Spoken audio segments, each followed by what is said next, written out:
Don't let me go. Accuse me. Run into the first name is king. Last name is dumb. 'Cause you stood me in the room.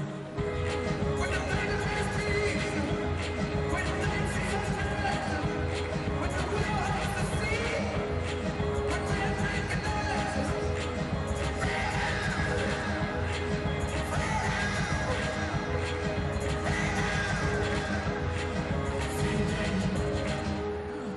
Freedom. Breathing.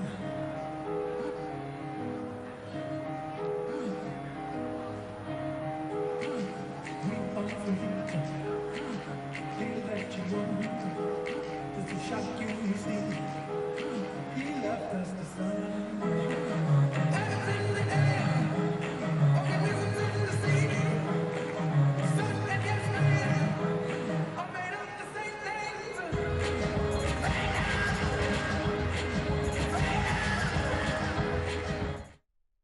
Welcome, everybody, to the Fox 10 News Now stream. We are awaiting the Hillary Clinton mega rally to be taking place in Philadelphia.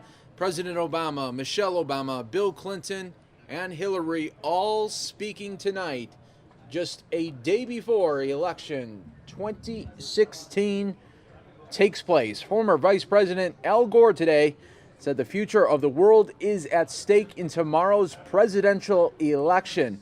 Gore spoke on Monday in Boulder, Colorado, to supporters of Democratic nominee Hillary Clinton. He declared, "This is a climate election."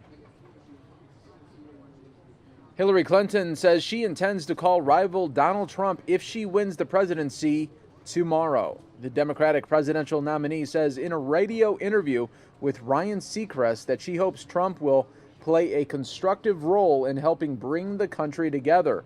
Clinton says in an interview on the final day of campaigning that if she wins, she wants to bring people together who supported Trump for a national conversation after the election. She says she wants to hear from people who supported Trump as well as people who supported her. Donald Trump says Hillary Clinton is the face of failure, and he's predicting a great victory tomorrow as he holds his final Pennsylvania rally. Trump told a roaring crowd just moments ago in Scranton, Pennsylvania, that he doesn't believe polls that show him running neck and neck with rival Hillary Clinton. Trump said, "I think we're going to blow him out tomorrow." He adds, "This is not the sound of a second-place finisher." President Barack Obama earlier today reviving his own campaign call and response of "fired up, ready to go" at a rally for Hillary Clinton.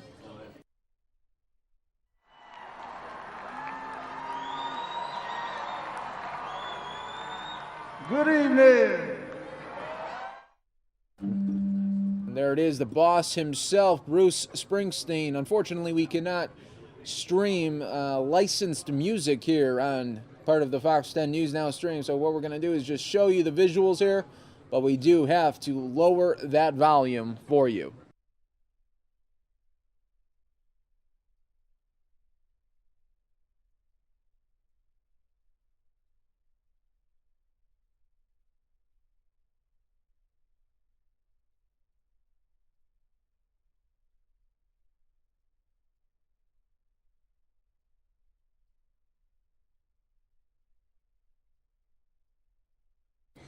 In other campaign 2016 news, Donald Trump continues to say that he's put $100 million of his own money into his presidential run. Fundraising records show that with just 24 hours to go, he's about $34 million short of that amount. Trump's latest major contribution to his campaign was $10 million on October 28th, according to the Federal Election Commission reports. That brings his total investment to about $66 million. He most recently made his $100 million assertion at a rally this afternoon in Raleigh, North Carolina. Trump's personal investment shrinks when accounting for about $9 million in campaign cash that has returned to his family and businesses. And a soaring turnout from Latino voters has driven a record number of Americans to vote ahead of Election Day. Associated Press data shows that at least 43 million people have cast ballots by early voting. Record levels have been reported in 23 states and the District of Columbia. Millions more ballots are still coming in. The AP estimates that early votes could top 50 million. That comes to nearly 40% of all ballots. While we do wait for Bruce Springsteen to exit the stage, let's show you what is happening in New Hampshire. Mike Pence talking right now.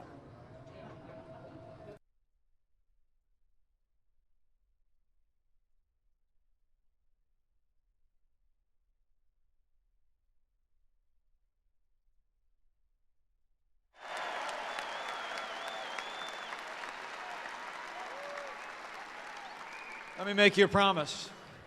As a chief law enforcement officer of the United States of America, a President Donald Trump will support the men and women in law enforcement at every level. We will provide them with the resources and the tools that they need to protect our families and go home safe to theirs, and we will restore law and order to every city and every community in this country. You know, that's probably why more than 330,000 members of the Fraternal Order of Police have endorsed Donald Trump to be the next president of the United States. So it's about security and safety at home and abroad, but it's also about our prosperity. Now, I can tell you, back in the Hoosier State, any progress we've made in the last 7.5 years has been in spite of what's coming out of Washington, D.C., not because of it. We're in the midst of the weakest economic recovery since the Great Depression. 1 in 5 American families has nobody under the same roof with a job. 47 million Americans are living in poverty. Hillary Clinton's plan, more of the same. Not the same, more of the same. More taxes, more regulation, more of the war on American energy, and worst of all, more Obamacare. You know, they tell us this economy is the best that we can do, but I think New Hampshire knows better. It's not the best we can do. It's just the best they can do. And when Donald Trump becomes president of the United States of America, we're going to put time-honored conservative principles into practice, and we're going to get back to work. We're going to get America working again. Because Donald Trump's got a plan. Hillary Clinton wants to raise taxes by $1 trillion. We're going to work with the good Congressman Frank Ginta. We're going to work with newly re-elected Republican majorities in the House and the Senate, and we're going to cut taxes across the board for working families, small businesses, family farms. We're going to get rid of death taxes once and for all, and we're going to lower business taxes in New Hampshire so that companies in New Hampshire can compete with companies around the world and create and grow jobs here.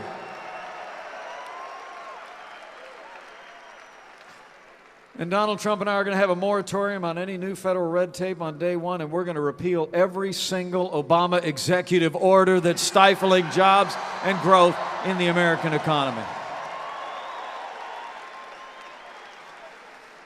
And when Donald Trump becomes negotiator in chief,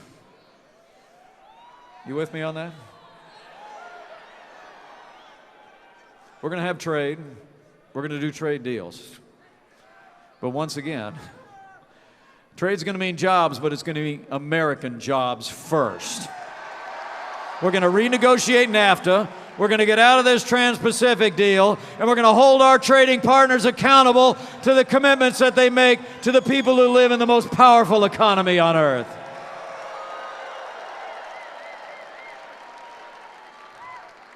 And lastly, when Donald Trump becomes president of the United States, working with newly re-elected majorities in the House and Senate, we're going to repeal Obamacare, lock, stock, and barrel.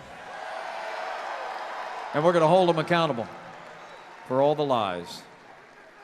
You remember all the lies? If you like your health insurance, you can keep it. Not true. Right? If you like your doctor, you can keep him. Not true. Remember they said health insurance costs would go down. Boy, that wasn't true. The administration just announced a couple days ago, 25% increase next year alone nationwide in premiums under Obamacare.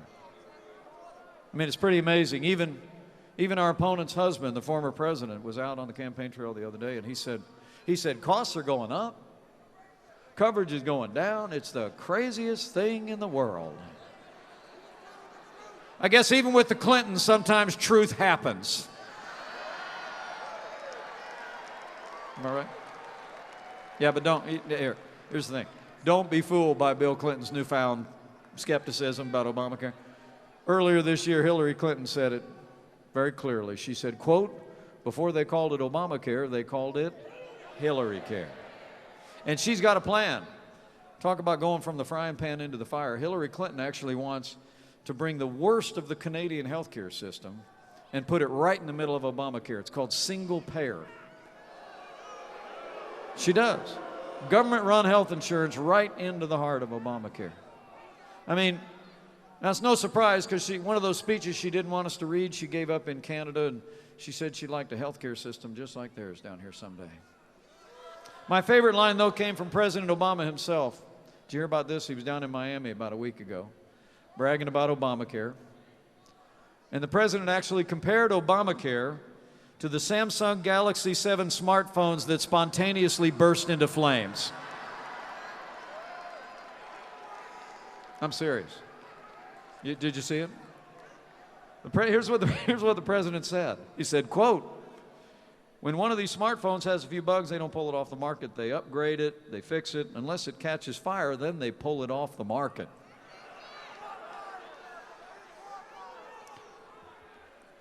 Well, what a coincidence, Mr. President, because that's exactly what we're going to do with Obamacare. We're going to pull it off the market so it stops burning up our wallets.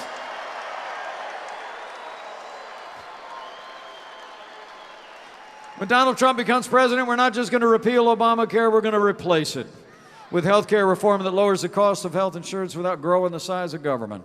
All right? We're going to give the American people not more government, we're going to give them more choices. We're going to allow the American people to purchase health insurance across state lines like you buy life insurance, like you buy car insurance. We're going to harness the power of the American free market to drive down the cost of health care. That's the American way to meet the health care needs in an American economy. Right? So it's about our security, it's about our prosperity, but it's also about the highest court in the land. And men and women, I'll tell you what, if you cherish our Constitution, if you cherish limited government, if you cherish all the God-given liberties that are enshrined there, you need to think long and hard about this election. I mean, the balance of the Supreme Court is virtually on the ballot with the passing of Justice Scalia. But the next president could well make 2 and maybe 3 appointments to the court, setting the course and direction of the Supreme Court for the next 40 years.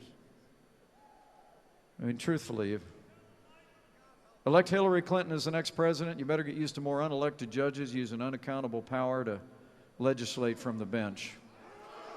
But you elect Donald Trump as the next president in the United States, you'll have men and women appointed to the Supreme Court and all of our federal courts who will strictly construe the Constitution of the United States of America and uphold our liberties in the tradition of the late and great Justice Antonin Scalia.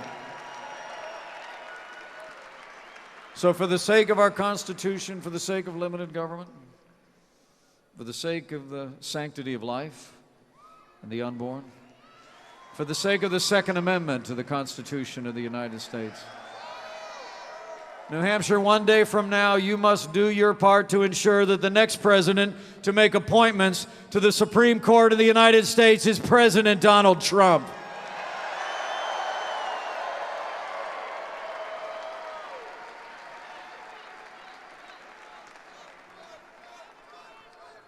So, as I wrap up, and I'm going to slide off the stage, and the next time you see me, you'll see him. I want to leave you with a challenge. I got a couple things for you to do, because this isn't about rallies, right? This is about making a difference. I mean, this is no ordinary time in the life of our nation. I'll never forget the night. It seems like just yesterday, Karen and I we'd been told the call was coming. We'd prayed through it. We talked through it as a family. We knew what our answer would be. And the phone rang, and I picked up the phone, and I heard that very familiar voice on the other end of the line, and he said, Mike, it's going to be great. And it has been. And it will be when we make Donald Trump the President of the United States of America. It's going to be great. But we said yes in a heartbeat. We said yes in a heartbeat because I believe that man has the leadership and the vision to make America great again. And also I believe this country's in a lot of trouble.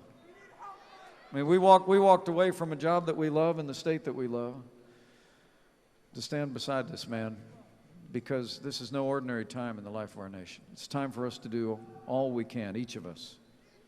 And so I want to challenge you to do three things. Number one, vote. Bring a friend. Friends don't let friends vote alone. Pack a lunch. All right? I mean, seriously, folks, just get out there and talk to your neighbors and friends in the hours that remain and remind them the price that's been paid for the right to vote. Remind them of that. And go vote. Go vote for change. Secondly, I want you to, as you make plans to go vote, I want you to go tell somebody. Even yet tonight or first thing tomorrow, through the course of the day tomorrow, I want you to tell them about this election. That this is to me, I don't see this election so much even as between liberal and conservative or between Republican and Democrat. I honestly believe that, like Ronald Reagan said, that the choice in this election is between up and down. And here's the way I see it.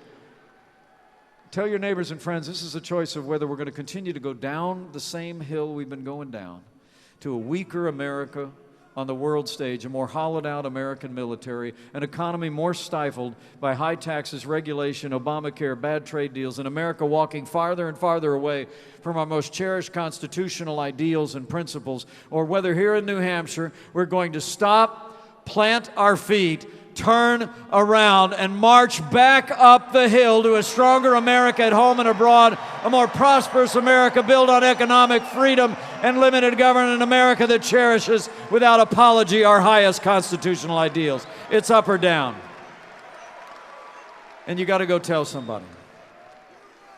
Tell them what the choice is. And the last thing I'd say to you is have faith. Have faith in the American people.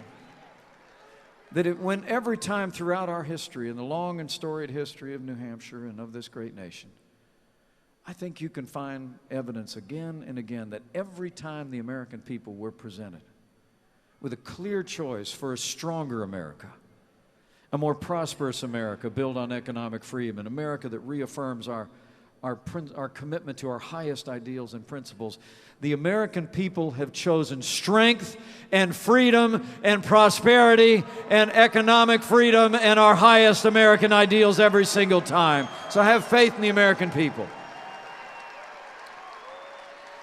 And lastly, if you're of a mind to exercise that other kind of faith, to bow the head and bend the knee in the next day, be a good time to do that too. Really would. I mean, this is a very challenging time in the life of our nation. And if there's ever a time to pray for our country, now's the time. But let me make it clear to you. I'm here for the man. I'm here for the ticket. I'm here for the team. I'm here for the movement. But on this one, I think Abraham Lincoln had it pretty close to right. He was asked one time if he thought God was on his side. And Abraham Lincoln replied, I rather concern myself more with whether we're on God's side than if God's on our side. So just pray for our country. Pray for America. Because America matters far beyond our shores. We're the last best hope of earth. And if you take time to pray, I just encourage you, those of you who are of a mind, to pray with confidence. Drawn from that ancient truth that The Pilgrims claimed when they stepped off onto Plymouth Rock that Americans have claimed throughout our history in much more challenging times than we face today. Those ancient words that Americans have clung to, that if his people who are called by his name will humble themselves and pray, he'll do like he's always done throughout our long and storied history. As the old book says, he'll hear from heaven and he'll heal this land. This one nation, under God, indivisible, with liberty and justice for all.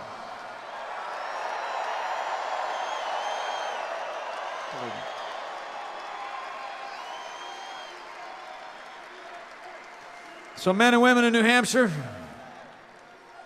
the main event is just around the corner. But I want to encourage you. I'm deeply humbled to be with you today. Deeply humbled my family are to find ourselves in this position at such a time as this. But I want to make you a promise before he gets here. And that's simply this. If you go out in New Hampshire, a state that could well decide this election, make no mistake about it. I mean, this race is on. We're leading in one national poll after another. The people of New Hampshire have it in their hands to set our nation on a course to make America great again by electing Donald Trump as the President of the United States. So take it to heart. And I'll make you a promise. If in the next less than 24 hours you do everything you can do, I'll make you this promise. That man is ready.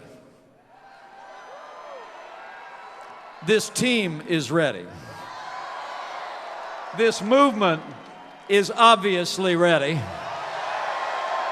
If you go out and make sure that New Hampshire is ready, we will elect Donald Trump as the 45th President of the United States of America, and we will make America great again. Let's go get it done, New Hampshire. Thank you, and God bless you.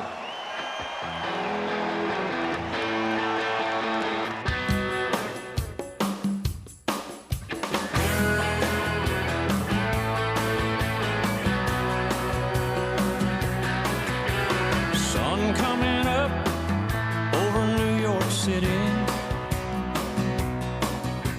School bus driver in a traffic jam. Life to travel throughout the country over the last months on behalf of my mother's campaign, to meet the thousands of organizers who are working so hard with probably no sleep, to meet so many of the million volunteers who have been part of this campaign, and to now be here tonight with the tens of thousands of people here is just extraordinary. I am so grateful, and I am so fiercely, ridiculously proud of my mom. And I am unapologetically biased towards her. And I hope that many of you now understand after this campaign why that's so true for me. And I cannot wait to cast my vote for her tomorrow. And I like to think I'm the most excited person here, but my dad might be even a little bit more excited than I am. So just from the bottom of my heart, thank you all so much. And now it is my great honor to introduce my dad, President Bill Clinton.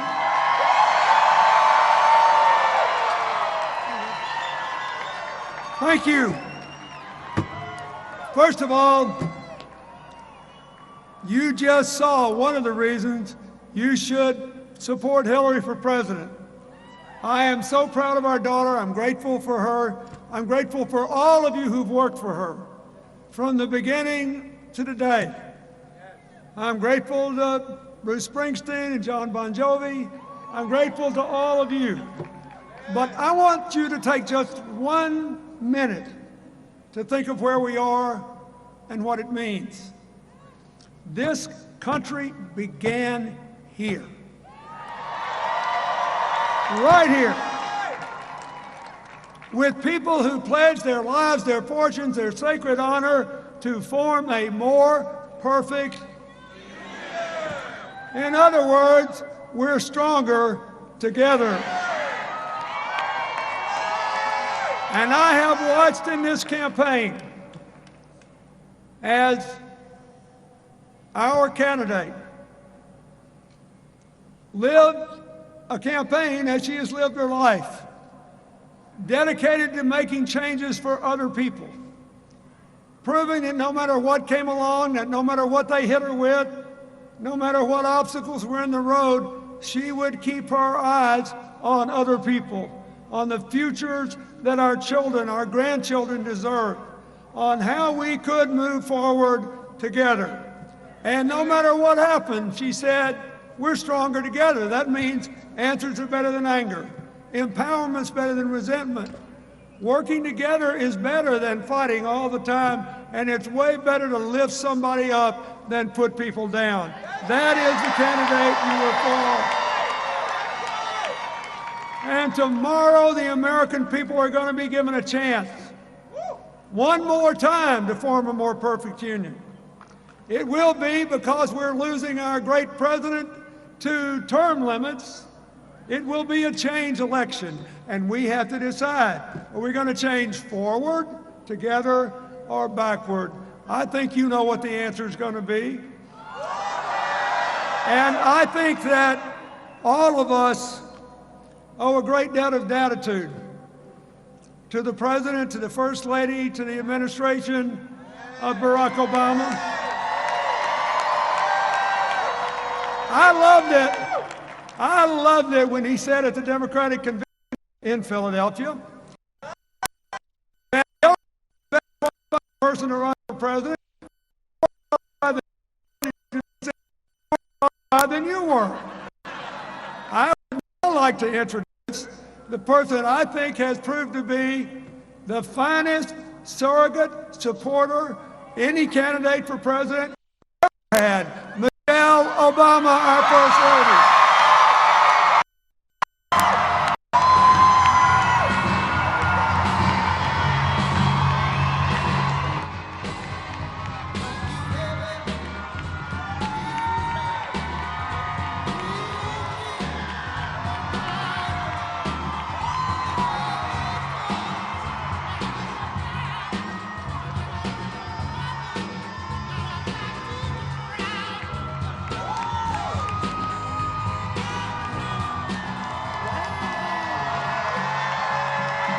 My goodness. Wow. Well, thank you so much. Oh, my goodness. First of all, I want to thank Bill for that generous introduction, and thank you, Philadelphia. Look at you. Wow. What an amazing crowd. What an amazing night. This is truly an emotional moment for me for so many reasons. First, we are one day away from once again making history. Tomorrow, we have the chance to elect someone who is singularly qualified to be our president, our friend Hillary Clinton. Oh. She is a phenomenal woman who has devoted her life to helping others. Kids in crumbling schools, families struggling to get by, women who need a voice. And let me tell you, when the going gets tough, Hillary is the person we want on our side because she never gives up. She never quits. She refuses to ever be knocked down, pushed around, or counted out. And on top of all that, she is an outstanding mother, a loving and loyal wife, a bold and brilliant woman who is an inspiration to me and to millions across this country. And in just a few hours, we have the power to make her our next president. Now, how amazing is that? So I am honored to be here on this stage on the eve of this historic moment. I'm also emotional because in many ways, speaking here tonight is perhaps the last and most important thing that I can do for my country as First Lady. And let me just take a moment to thank you, to thank the people of this country for giving our family the extraordinary honor of serving as your first family. Thank you for your love. Thank you for your prayers. Thank you for welcoming us into your communities with open hearts, for giving us a chance, whether you agreed with our politics or not. Every day, you have inspired us with your courage and your decency. And every day we have tried to make you proud and live up to the standard of citizenship that you set. Because we know that our words and actions are a reflection to the world of who we are as a nation. And more importantly, our actions are a reflection of what behavior we hope our children will emulate. And we believe that our responsibility to you and to this country does not end when we leave the White House. That's why Barack and I have been working so hard in this election, because we believe that we have a duty to ensure that this country is handed over to a leader that we all can trust. A leader who takes this job seriously. Someone who is truly ready to be commander-in-chief on day one. We deserve a leader who will ensure that our daughters are safe and respected, and that our sons understand that truly strong men are compassionate and kind. We deserve a leader who sees the dignity and humanity in all of us, and who will encourage us to see the better angels in one another. We deserve a leader who sees our diversity not as a threat, but as a blessing. A leader who sees us not as rich or poor, but as hard-working folks doing the best we can with what we've got. A leader who sees us not as Democrats and Republicans, but as neighbors and friends who all love this country. Who sees us not just as black or white, immigrant or native born, but as brothers and sisters who are all infinitely worthy, all an important part of this great American story. And I am here tonight because I believe with all my heart and soul that Hillary Clinton is that leader. And we need to do everything we can to get her elected President of the United States. And here's the beauty of it all. This election is on us. It is in our hands. If we get out and vote tomorrow, Hillary Clinton will win. But if we stay home, or if we play around with a protest vote, then Hillary's opponent will win, period, end of story. Look, it is important to understand that presidential elections are breathtakingly close. They are decided by just 5, 10, 15 votes per precinct. So by just taking a few minutes out of your day tomorrow to cast your vote and bringing your friends and family with you, each of you has the power to swing an entire precinct for Hillary. And if we swing enough precincts, we will win this state, we will win this election, and we will continue the progress that we have all made together these past 8 years. We will do this. That is the power that you have. Tomorrow with your vote, You can stand up to those who seek to divide us and make us afraid. You can declare with one voice that we are always stronger together. Tomorrow, with your vote, you can say that this country has always been great, that it is the greatest nation on earth, a country where a girl like me from the south side of Chicago, whose great-great-grandfather was a slave, can go to some of the finest universities on earth. A country where the biracial son of a single mother from Hawaii and the son of a single mother from Hope, Arkansas can both make it to the White House. A country where a passionate, outspoken young woman, determined to do all the good she can go on to break the highest, hardest glass ceiling and become our president. That is the power you have and the history you can make tomorrow, but only if we get out and vote for Hillary Clinton. So can we count on you? Can Hillary count on you? We've got to get this done. You've got to get out and vote. We can make this happen. So I now have the honor of introducing my husband to the stage.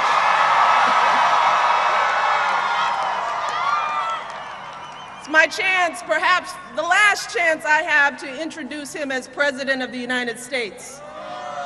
So I just want to take a moment to publicly say how proud I am of all that he has done for this country. I'm proud not just of what he has done, but how he has done it. Getting the job done in the face of unimaginable challenges, always going high when they go low. Showing us all what intelligence, dignity, and grace really look like. And never ever compromising his values or beliefs. Ladies and gentlemen, I introduce to you the love of my life, the President of the United States, Barack Obama.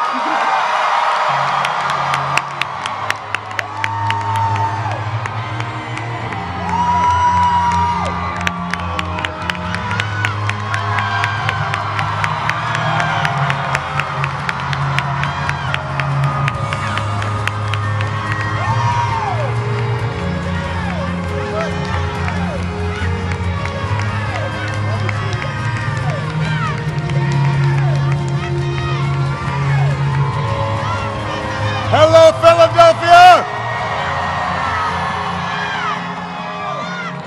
Are you fired up? Are you ready to go? Thank you, Michelle Obama, for being my partner, my love, my rock, and an amazing First Lady.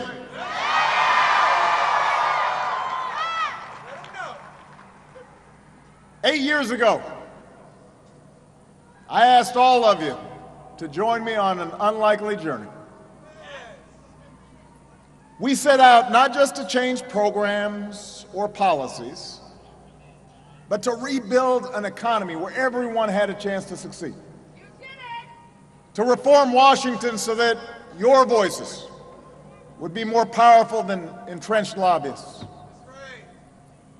We set out to keep America safe and strong, not just with the might of our arms and the extraordinary valor of our troops, but with the power of our ideals. To shape a changing America so that everybody belongs and everybody has a part, everybody has a responsibility.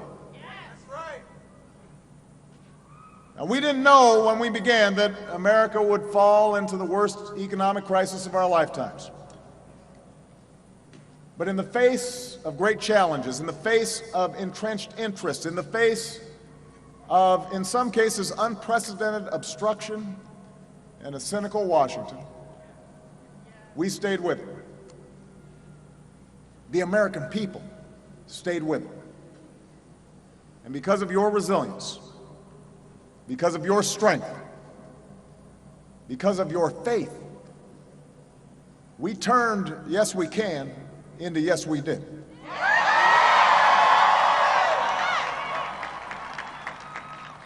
Look at the road we've traveled. We've seen America turn recession into recovery.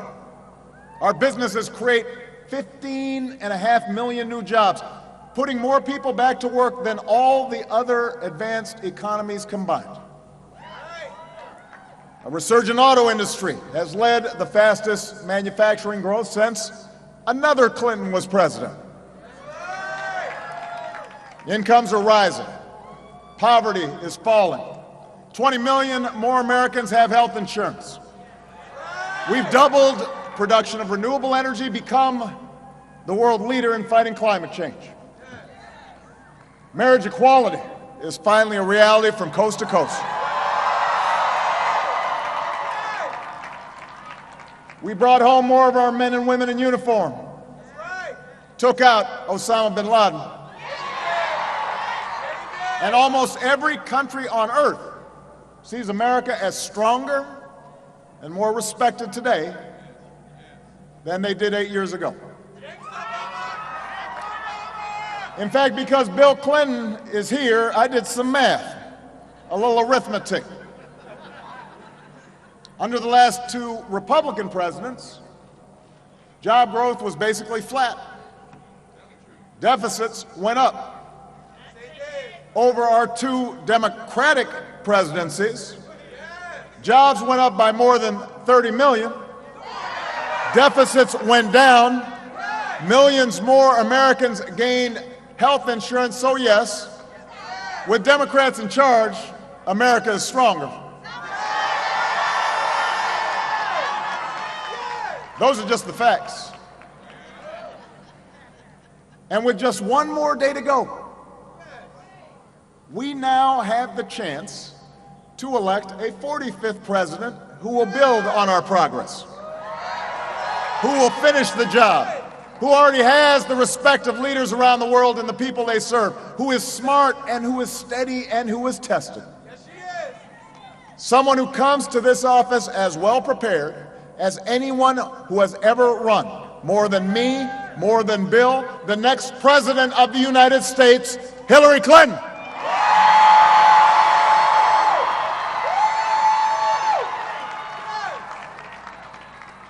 Now, I know it's been a long campaign. There's been a lot of noise and a lot of distraction. At times, it's felt more like a reality show or even a parody. But tomorrow, Philadelphia, the choice you face when you step into that voting booth could not be clearer and could not be more serious. On the economy, Donald Trump is uniquely unqualified to be our chief executive. That's why most CEOs and economists don't support him. He would trigger a reckless trade war that costs jobs, strip 20 million Americans of their health insurance, roll back the new rules designed to check Wall Street recklessness and protect consumers, and would roll back the regulations we put in place to preserve this planet for our kids. On foreign policy, Donald Trump is temperamentally unfit to be commander-in-chief. Don't take my word for it. Listen to the Republicans who've refused to support him. He lacks a basic understanding of the world, justifies torture, suggests abandoning our allies. Over the weekend, his campaign took away his Twitter account because he's erratic. If his closest advisors don't trust him to tweet, why would any of us trust him with the nuclear codes?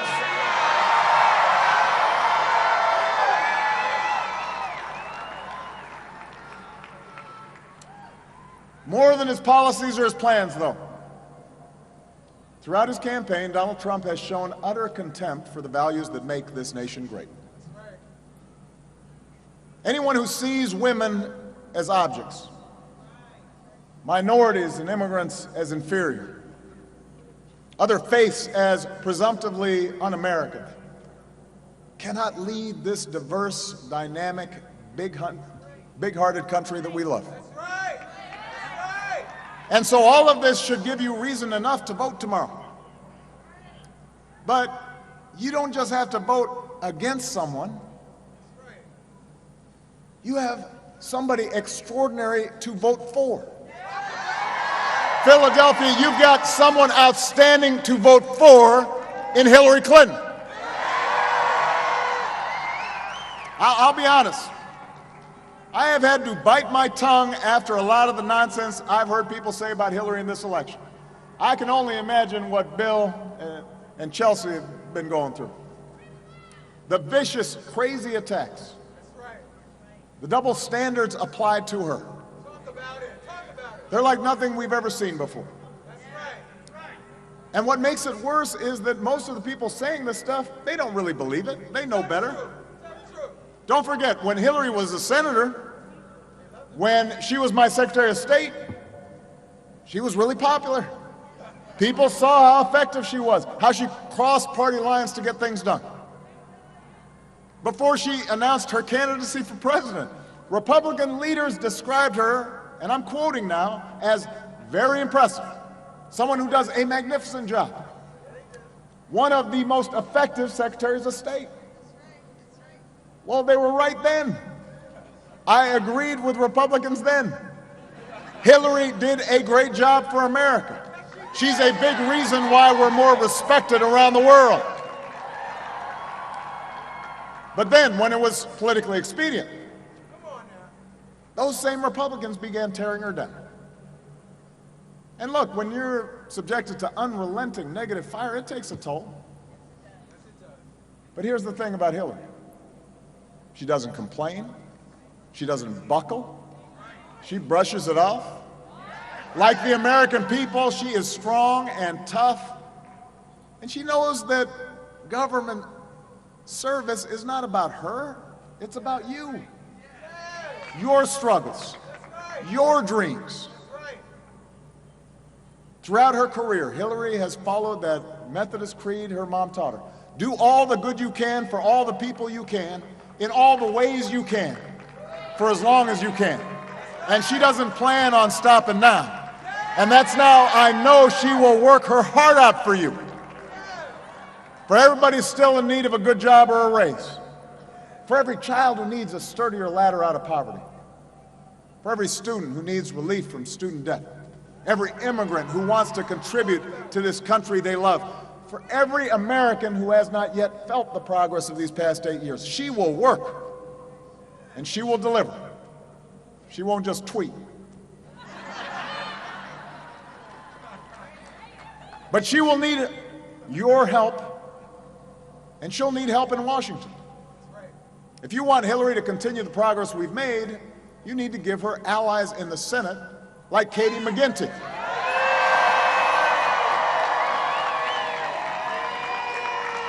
You cannot, there she is right there, you cannot just stick Hillary with Republicans in Congress who are already promising even more unprecedented dysfunction in Washington. That would be hard to do, but they're promising it. More shutdowns, more obstruction, years of hearings and investigations. You know, gridlock is not mysterious. It's not something that happens because both sides are being equally unreasonable.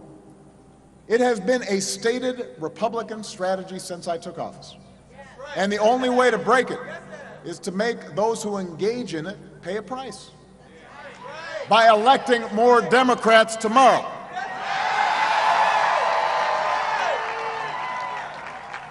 Look at Katie McGinty's opponent, Pat Toomey. Don't boo. Vote. I've given him credit for working with us on background checks that 90% of Americans supported. But you know, that position rings hollow when he supports a Republican leader who blocked that bill. And it doesn't come close to making up for his repeated votes to give tax cuts to the wealthy, just like Donald Trump would. To block a higher minimum wage, just like Donald Trump would. To repeal the Affordable Care Act, just like Donald Trump would. We do not need a Trump-to-me economy.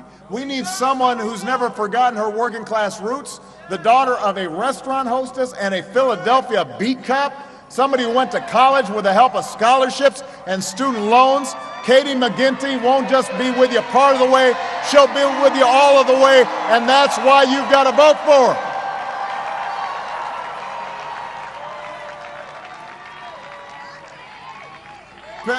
Katie.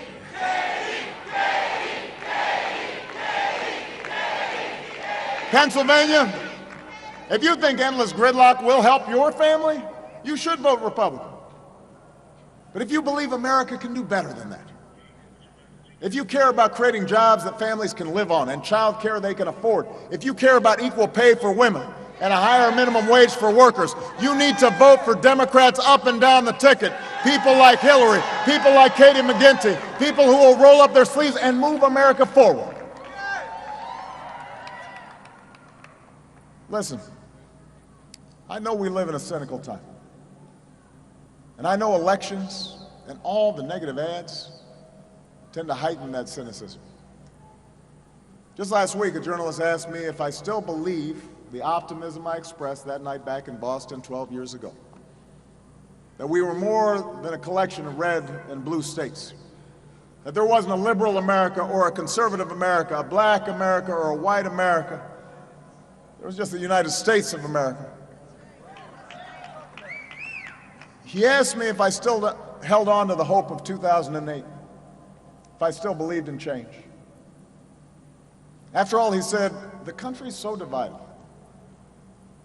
Hillary's in such a close race with someone who stands in total opposition for all that you've ever stood for. Maybe your vision was misguided, he suggested, or at least very naive. And it was a fair question.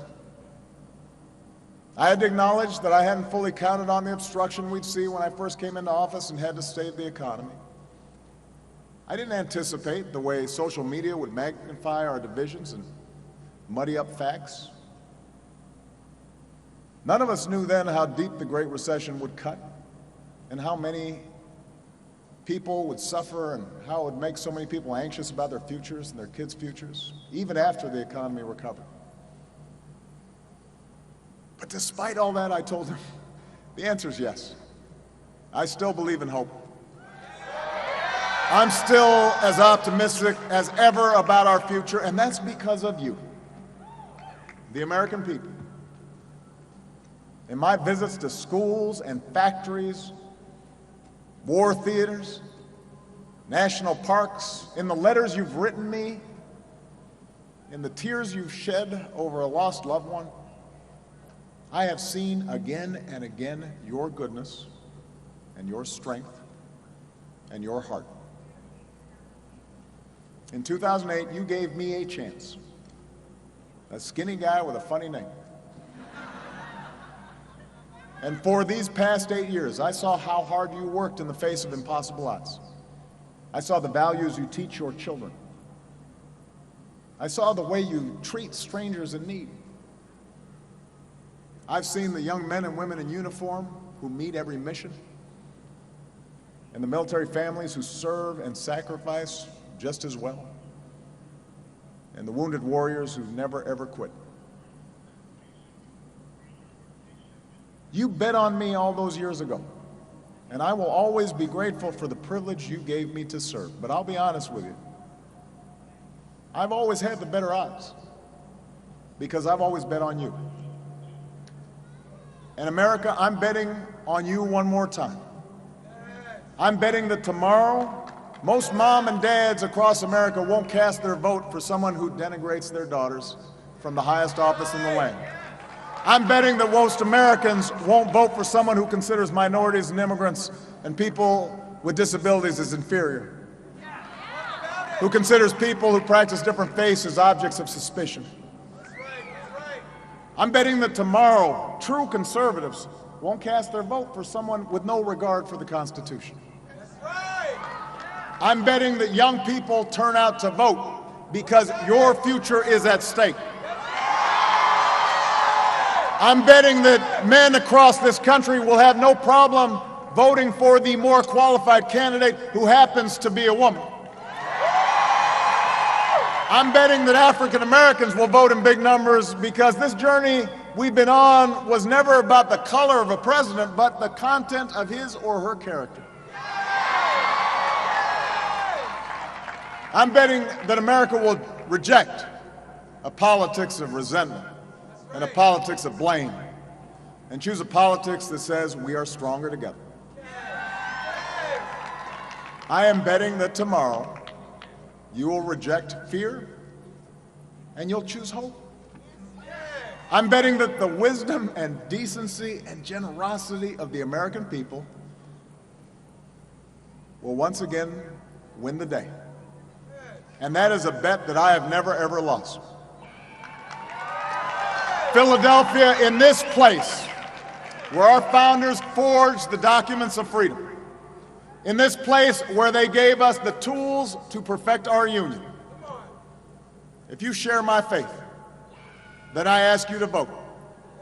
If you want a president who shares our faith in America, who's lived that faith in America, who will finally shatter a glass ceiling and be a president for each and every one of us, then I'm asking you to work as hard as you can this one last day to elect, my fellow Americans, this fighter, this stateswoman, this mother, this grandmother, this patriot, our next president of the United States of America, Hillary Clinton.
When it's not, it's going to be permanently there for you.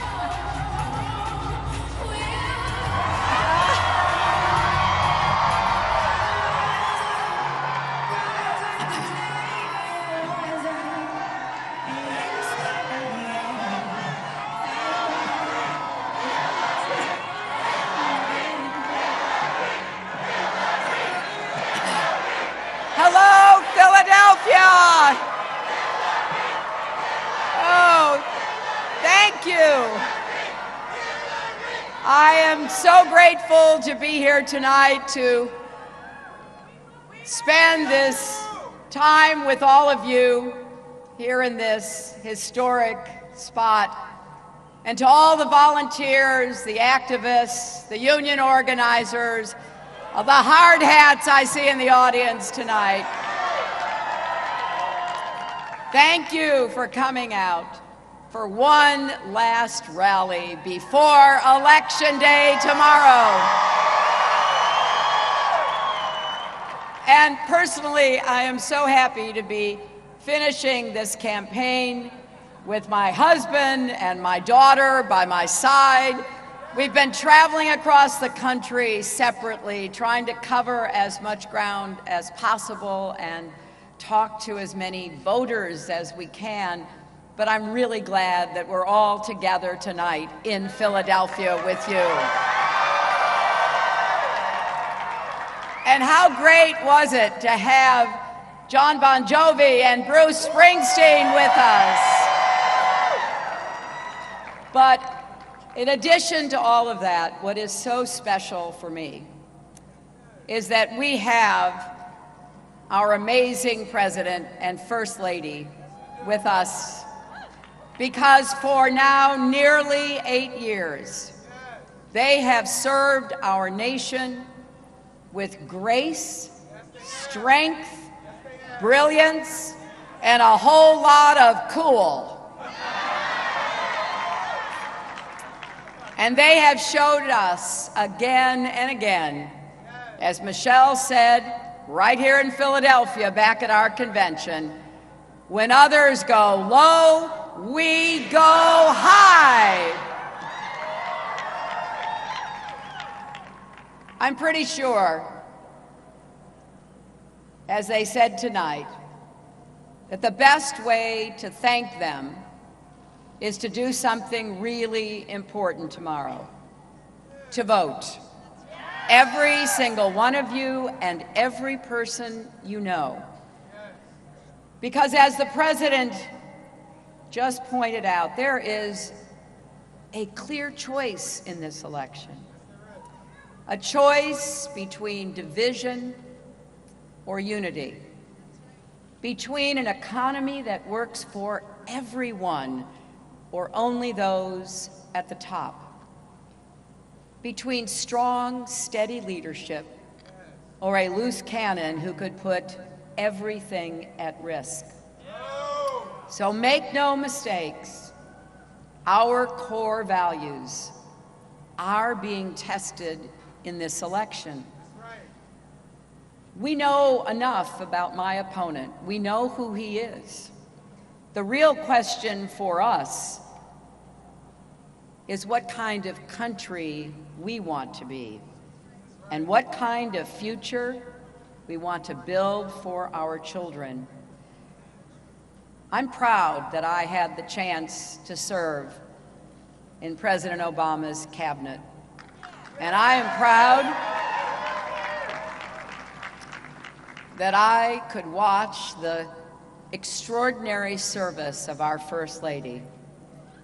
And one thing I know is that, like them, I love America, and I know you do too. We love this country. We love what it stands for, not that we are blind to its flaws, its problems, its challenges, but I believe with all my heart that America's best days are still ahead of us if we reach for them together. We choose to believe in a hopeful, inclusive, big-hearted America, an America where everyone has a place, everyone's included, everyone has a chance to live up to their own God-given potential. There have been so many memorable moments in this election for me, and most of them revolve around the people that I've had the privilege of meeting. And last night, in Manchester, New Hampshire, I had the honor to be introduced by Khizr Khan, whose son, Captain Khan, was killed serving our country in Iraq. Just as he did here at our convention, Mr. Khan again reminded us of the responsibility we all share to protect and defend our Constitution. You remember the story of Captain Khan, the son of immigrants himself, brought here as a young child, who grew up to join the United States Army. And on that fateful day, with his unit, he saw a suspicious car, and he moved toward it to try to determine whether it was a danger or not, telling his men to stay back. The car was rigged, the bomb went off, and he died protecting his men. He was awarded the Bronze Star and the Purple Heart. And what Mr. Khan said last night is something I want us all to remember. He said, after the many derogatory and insulting comments that we've heard from Donald Trump, would his son, would Captain Khan, have a place in Donald Trump's America? That's an important question for all of us, because we don't want to shrink the vision of this great country. We want to keep expanding it so that everyone has a place to pursue your dreams, your aspirations, the future that you want to create for yourselves and everyone else. Think about that when you go to the polls tomorrow. Think about how throughout our history, generations of Americans just like us have come together to meet the tests of their time. And yes, as President Obama said, it started right here in Philadelphia, when representatives from 13 unruly colonies came together to launch the greatest experiment the world has ever seen. Our parents and grandparents defended that democracy. They built the great American middle class. They marched for civil rights and voting rights, for workers' rights and women's rights, for LGBT rights and rights for people with disabilities. And tomorrow, we face the test of our time. What will we vote for, not just against? What will we decide is on the ballot? Because although my name and my opponent's name may be on the ballot, every issue you care about is on that ballot. If you believe that America thrives when the middle class thrives, then you have to vote. If you believe all of our kids should have good schools and good teachers no matter what zip code they live in, then you have to vote. If you believe college should be more affordable, you have to vote. If you believe we must reform our criminal justice system so everyone has respect for the law and everyone is respected by the law, you have to vote. If you believe we need to protect our kids and pass common sense gun safety reforms, you have to vote. If you believe we must raise the minimum wage and finally guarantee equal pay for women, then you need to vote. Now, you know, every time I say that last part about equal pay for women, my opponent accuses me of playing the woman's card. Well, you know what I say. If that's playing the woman's card, then deal me in. So it is not just my name or Donald Trump's name on the ballot tomorrow. Every issue you care about is at stake. And that is just the beginning, because we have to bridge the divides in our country. I regret deeply how angry the tone of the campaign became. Not your fault.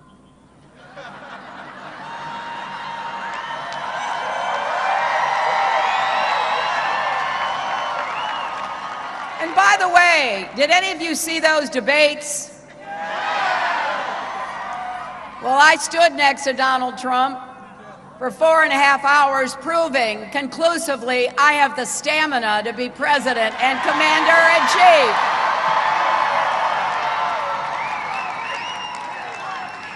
But I have to say,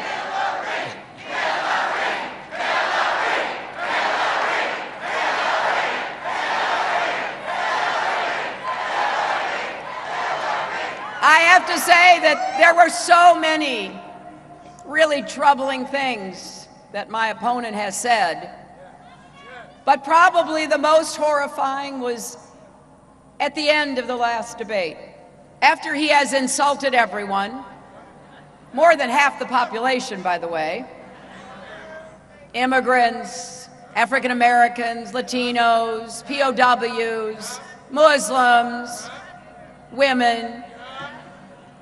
He then launches an attack on our democracy, refusing to say whether or not he would accept the outcome of the election. Well, let's show tomorrow there will be no question about the outcome of this election.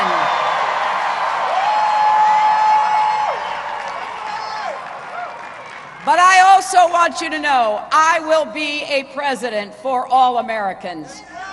Democrats, Republicans, Independents, not just the people who support me in this election, everyone, because I believe we all have a role to play in building a better, fairer, stronger America, building on the progress that we have enjoyed under President Barack Obama over the last 8 years. I am not going to let anybody rip away the progress we've made and turn the clock back, sending us back in time where people are free to question the foundation of our country. What our founders here did, you know, they did not agree on everything, in case you haven't remembered. There were lots of contentious arguments, but they saw a higher purpose, and they came together. That's what I want us to do. And we can take the first step tomorrow. Please make a plan to vote. Pennsylvania, it all happens tomorrow.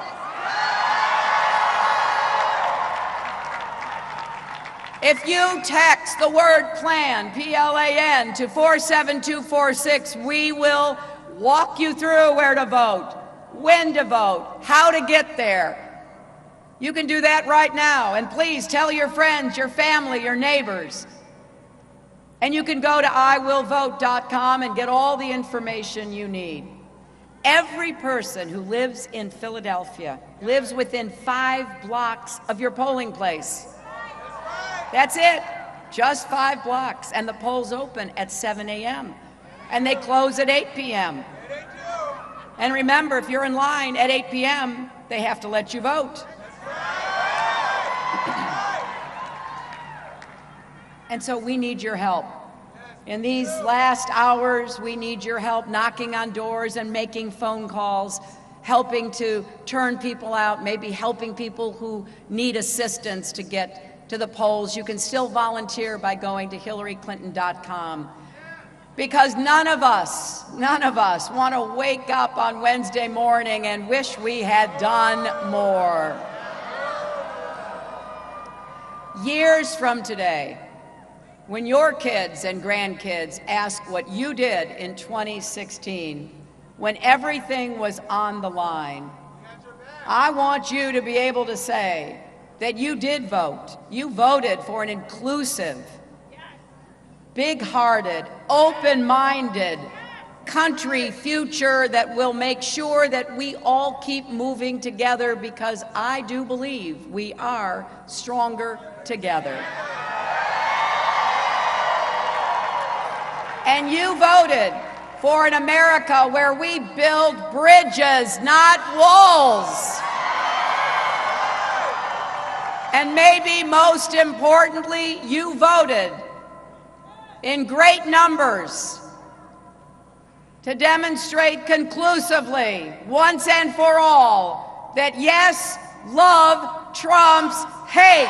Let's get out and vote. Philadelphia, tomorrow, let's make history together. Thank you, and God bless you.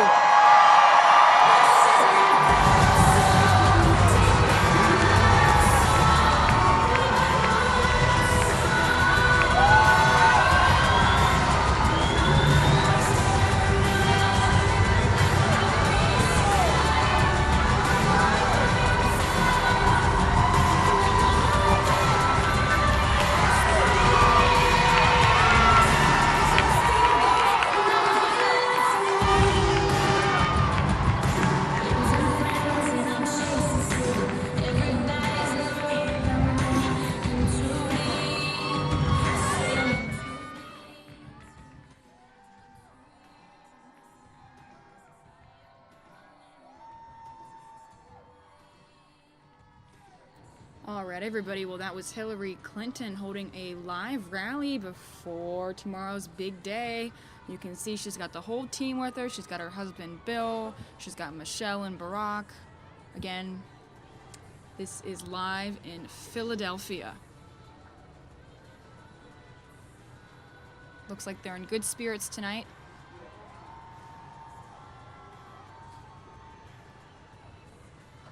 We're actually going to take a moment now to stop this stream, and we're going to restart it and take you to Donald Trump, who is also speaking live right now.